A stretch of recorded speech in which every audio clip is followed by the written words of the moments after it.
Parliament ఎన్నికలు గట్టెక్కేందుకు BRS party పాట్లు పడుతోంది. వరుసగా గులాబీ పార్టీని వీడుతున్నారు ఎమ్మెల్యేలు. ఇంకా కాంగ్రెస్ పార్టీతో పలువురు నేతలు టచ్ లో ఉన్నట్లు సమాచారం. దానం నాగేందర్ పార్టీ మారడంతో హైకమాండ్ లో టెన్షన్ నెలకొంది. దానం పార్టీ మార్పుపై న్యాయ పోరాటం చేస్తామంటున్నారు బీఆర్ఎస్ నేతలు. ఇప్పటికే ఎమ్మెల్యేలు కౌశిక్ రెడ్డి, ముఠా గోపాల్, బండారు లక్ష్మారెడ్డి, కాలేరు వెంకటేష్ బృందం స్పీకర్ ను కలిసి ఫిర్యాదు చేశారు. ఎమ్మెల్యేలను పార్టీ మారకుండా చర్యలు జరుపుతున్నారు కేటీఆర్ ముఖ్య నేతలు. పార్లమెంట్ ఎన్నికల్లో గట్టెక్కేందుకు బీఆర్ఎస్ పార్టీ పాట్లు పడుతోంది. వరుసగా గులాబీ పార్టీని వీడుతున్నారు ఎమ్మెల్యేలు. ఇంకా కాంగ్రెస్ పార్టీతో పలువురు నేతలు టచ్ లో ఉన్నట్లు సమాచారం.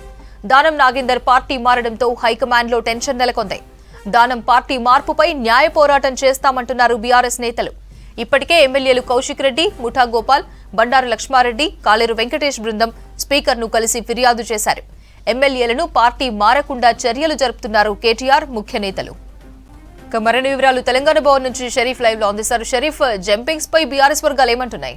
పార్లమెంట్ ఎన్నికల్లో బయటపడాలని చెప్పి బీఆర్ఎస్ పాటలు పడుతుందని చెప్పాలి. గత కొద్ది రోజుల నుంచి వస్తున్నటువంటి రాజకీయ పరిణామాలు చూసుకుంటే కనుక చాలామంది కూడా ఇటు అధికార పార్టీతో దాంతోపాటు బీజేపీతో కూడా టచ్లో ఉన్నారు అనేటువంటి చర్చ జరుగుతుంది. దానికి అనుగుణంగానే చాలామంది పార్టీలు మారుతున్నటువంటి సిచ్యువేషన్ కూడా మనం చూస్తున్నాం. వాస్తవానికి అధికార పార్టీతో టచ్లోకి వెళ్ళిన వాళ్ళు మర్యాదపూర్వకంగా వెళ్తున్నాం అనేటువంటి మాట చెప్తున్నప్పుడు కూడా అది గడిచిన తర్వాత మళ్ళీ 1-2 రోజుల్లోనే వాళ్ళు నిర్ణయం తీసుకుంటున్నారు. ఏకంగా పార్టీలోకి వెళ్ళి కండువా కూడా కప్పుకున్నటువంటి ఘటనలు మనం కూడా చూస్తున్నాం. సో దీంట్లో భాగంగానే పార్టీ చీఫ్ కేసీఆర్ కూడా అప్రమత్తం కావడం జరిగింది. వర్కింగ్ ప్రెసిడెంట్గా ఉన్నటువంటి కేటీఆర్, అదేవిధంగా మరికొంతమంది ముఖ్య నేతలు కూడా పార్లమెంట్ ఎన్నికలే లక్ష్యంగా ఎట్లా ముందుకు పోవాలి. ఇప్పటికే గత అసెంబ్లీ ఎన్నికల ఫలితాల్లో ఎదురుదెబ్బ తగిలింది. 9 ఏళ్ళు పవర్ చూసినటువంటి ఈ పరిస్థితిలో ఇప్పుడు 3 నెలలే అవుతుంది కాంగ్రెస్ పార్టీ అధికారంలోకి వచ్చి. అప్పటికే తమ క్యాడరు అదేవిధంగా లీడర్లంతా కూడా ఎంత ఆత్మస్థైర్యాన్ని కోల్పోతే ఎట్లా అనేటువంటి విషయంతో ఇప్పటికే అంతర్మదనం చెందుతున్నట్లుగా కూడా తెలుస్తోంది. మరోవైపు పార్లమెంటరీ ముఖ్య నేతలతో దఫల వారీగా కేసీఆర్ చీఫ్ మాట్లాడినప్పటికీ, వర్కింగ్ ప్రెసిడెంట్గా ఉన్నటువంటి కేటీఆర్ మాట్లాడినప్పటికీ కూడా, వాళ్ళతో బుజ్జగించినప్పటికీ కూడా వలసలు మాత్రం మార్తలేరు. వెళ్ళి కలుస్తున్నటువంటి వాళ్ళు కలుస్తున్నారు. ఎవరికి తోచిన పార్టీలో వాళ్ళు వెళ్తున్నారు. ఎవరితో లైజనింగ్ చేసుకోవాలి, ఎవరితో ప్రసన్నం చేసుకోవాలనేటువంటి ఉద్దేశంతో వాళ్ళు దారులు వెతున్నటువంటి పరిస్థితి ఉంది. మరోవైపు అభ్యర్థిగా ప్రకటిస్తాం, మీ పేరునే ఖరారు చేస్తాం అనే మాటను పార్టీ అస్యూరెన్స్ ఇస్తున్నప్పటికీ కూడా నిలబడడానికి బరిలో లేనటువంటి ఘటనలు కూడా చూస్తున్నాం.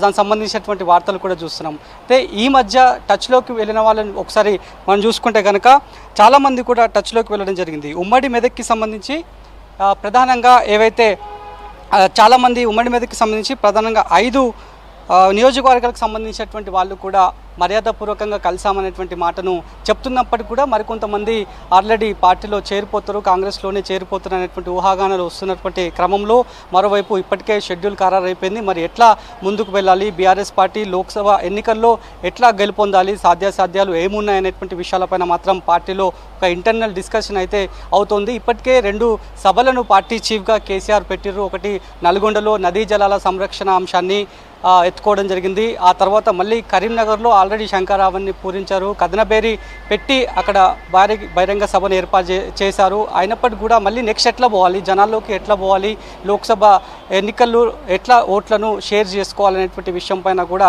ప్రస్తుతానికైతే పార్టీ అయితే సమాచారంలో పడ్డది. ఆ తర్వాత దీంట్లో భాగంగానే ఒక సామాజిక వర్గానికి సంబంధించి ఓట్ బ్యాంక్ను గెయిన్ చేసుకోవాలి. రిజర్వేషన్కి సంబంధించినటువంటి స్థానాలు కూడా పార్లమెంట్లో ఉన్నాయి కాబట్టి బీఎస్పీతో పొత్తు అంశాన్ని తెర మీదకి తీసుకురావడం జరిగింది.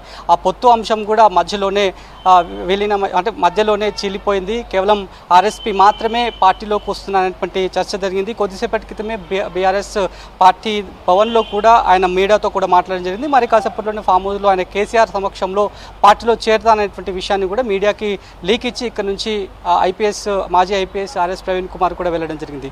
ప్రధానంగా ఇప్పటివరకు తెల్లం వెంకట్రావు, భద్రాచలంకి సంబంధించినటువంటి నేత కాలే యాదయ్య, గూడెం మహిపాల్ రెడ్డి, కొత్త ప్రభాకర్, సునీత లక్ష్మారెడ్డి, మాణిక్రావు, చింత ప్రభాకర్, ప్రకాష్ గౌడ్, మల్లారెడ్డి, మర్రి రాజశేఖర్ రెడ్డి, దానం నాగేందర్. సో వీళ్ళంతా కూడా దానం నాగేందర్ ఆల్రెడీ ఆయన పార్టీ మారిపోయిండు, కండువా కూడా కప్పుకున్నారు. కాబట్టి ఆ అంశాలపైన అంటే మిగతా పేర్లు ఇందాక చెప్పిన దాని ప్రకారం వాళ్ళు కూడా కొంతమంది కాంగ్రెస్ నేతలతో అందులో కలవడం జరిగింది. కొంతమంది నేరుగా సీఎం రేవంత్ రెడ్డిని కలిశారు, మరికొంతమంది వేం నరేందర్ రెడ్డిని కూడా కలవడం జరిగింది. కాంగ్రెస్లో ఉన్నటువంటి కొంతమంది మంత్రులను కూడా కలిసినటువంటి సిచ్యువేషన్స్ కూడా ఉన్నాయి. సో దానం నాగేంద్ర వెళ్ళినప్పుడు కూడా మర్యాదపూర్వకంగా వెళ్ళినటువంటి మాట చెప్పినప్పటికీ కూడా ఆయన కండువా కప్పుకోవడం ప్రస్తుతానికైతే పార్టీ తప్పుపడుతోంది. యాంటీ డిఫెక్షన్ లా పైన చర్యలు తీసుకోవాలనేటువంటి ఉద్దేశంతో బీఆర్ఎస్కి సంబంధించినటువంటి నేతల బృందం అంతా కూడా స్పీకర్ని కలవడం జరిగింది. ప్రధానంగా బీఆర్ఎస్ ఒకటే చెప్తోంది. ఇందాక మీడియా సమావేశంలో పలువురు నేతలు కూడా మాట్లాడడం జరిగింది. మహారాష్ట్ర ఏక్నాథ్ షిండేకి సంబంధించినటువంటి ఎపిసోడ్లో జడ్జిమెంట్ క్లియర్గా ఉంది, దాని ప్రకారం ముందుకు పోతామనేటువంటి మాటను వాళ్ళు చెప్తున్నప్పటికీ కూడా ఒక చర్చ అయితే సాగుతోంది. గతంలో కాంగ్రెస్ శాసనసభకు సంబంధించినటువంటి అంటే కాంగ్రెస్ ఎల్పీని ఎట్లనైతే కేసీఆర్ తమ విలీనం చేసుకోవడం జరిగిందో అదే తరహాలోనే మళ్ళీ కాంగ్రెస్ పార్టీ దెబ్బ కొడుతుందనేటువంటి చర్చ పార్టీలో జరుగుతోంది. కాబట్టి దానికి స్పేస్ లేకుండా ఇప్పుడే 11 మంది ఆల్రెడీ టచ్లోకి వెళ్ళారు, మరికొంతమంది కూడా టచ్లోకి వెళ్తారు. ఒకవేళ 2/3 అంటే 39 మంది బీఆర్ఎస్ ఎమ్మెల్యేల్లో శాసనసభలో ఉన్నటువంటి 39 మందిలో 26 కనుక వెళ్తే కనుక అంటే సమస్యలు వస్తాయి. యాంటీ డిఫెక్షన్ లాకి సంబంధించి అది వర్తించడు కాబట్టి చట్టపరంగా వర్తించడు కాబట్టి దాంట్లో దృష్టిలో ఉంచుకొని ఎట్లా కాపాడుకోవాలి, ఎట్లా నేతలను కాపాడుకోవాలనేటువంటి ఒక సమాలోచనలో ఉన్నారు. ఎట్ ది సేమ్ టైం ఇంకా అభ్యర్థులకు సంబంధించి కూడా మరికొన్ని స్థానాల్లో పేర్లు ప్రకటించాల్సినటువంటి అవసరం ఉంది. మరోవైపు ఎప్పుడైతే బీఎస్పీకి సంబంధించినటువంటి పొత్తు అంశం రావడం అప్పుడే పార్టీలో కూడా అంతర్గతంగా కొంతమంది అసంతృప్తి వ్యక్తం చేయడం జరిగింది.